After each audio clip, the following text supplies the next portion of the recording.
Panduan untuk melaksanakan ibadah Hari Raya Idul Fitri. Ada beberapa kesunahan yang hendaknya dilakukan oleh kaum muslimin ketika melaksanakan ibadah di hari raya yang penuh keberkahan, yakni pada hari raya Idul Fitri. Yang pertama kesunahan itu adalah mandi Idul Fitri. Mandi Idul Fitri ini dilakukan seperti ketika mandi jenabah. Adapun lafaz niat yang bisa dilakukan adalah nawaitul ghusla Idul Fitri sunnatan lillahi ta'ala. Saya berniat untuk mandi Idul Fitri sunnah karena Allah Subhanahu wa ta'ala. Mandi ini bisa dilakukan setelah tengah malam, ketika malam takbiran atau malam Idul Fitri sampai dengan keesokan hari, yakni terbenamnya matahari. Namun yang paling baik adalah dilakukan ketika setelah terbit fajar. Berikutnya, kesunahan dalam hari Idul Fitri adalah menggunakan pakaian terbaik ketika kita berangkat menuju tempat sholat Idul Fitri. Bagi laki-laki disunahkan untuk memakai pakaian yang paling baru, yang paling bagus, yang paling baik, bisa menggunakan warna putih sebagaimana dicontohkan oleh Rasulullah SAW.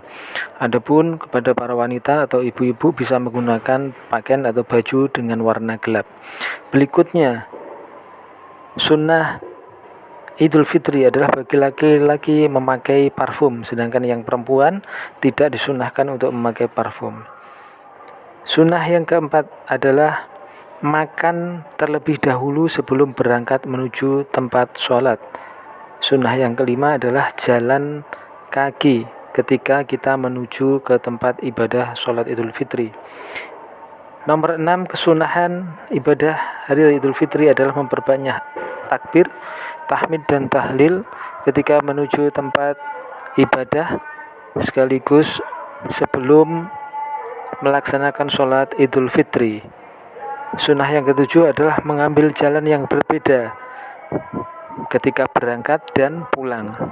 Artinya ketika kita berangkat mengambil jalan atau rute yang satu, kemudian ketika pulang mengambil rute yang lainnya. Disunahkan ketika berangkat menempuh rute yang lebih panjang daripada rute kepulangan. Berikutnya, melaksanakan sholat Idul Fitri bersama imam. Sholat Idul Fitri dilaksanakan 2 rakaat. Adapun setelah takbir maka kita membaca doa iftitah seperti biasanya.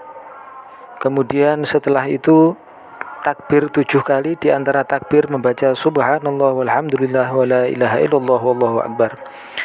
Adapun takbir yang di rakaat kedua maka dilakukan sebanyak 5 kali dengan di sela-selanya sama dengan membaca subhanallah walhamdulillah wala ilaha illallah wallahu akbar. Sunnah yang ke-9 adalah mendengarkan khutbah Idul Fitri. Maka disunahkan setelah sholat Idul Fitri tidak langsung pulang tetapi bersama-sama mendengarkan khutbah. Adapun sunahan yang nomor 10 adalah saling mendoakan.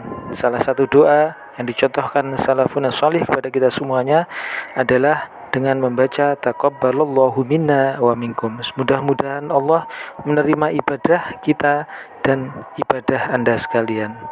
Demikian, mudah-mudahan membawa keberkahan dan kemanfaatan. Mudah-mudahan kita ditolong Allah Subhanahu wa taala untuk mendapatkan kebaikan dan keberkahan di hari raya kemenangan ini.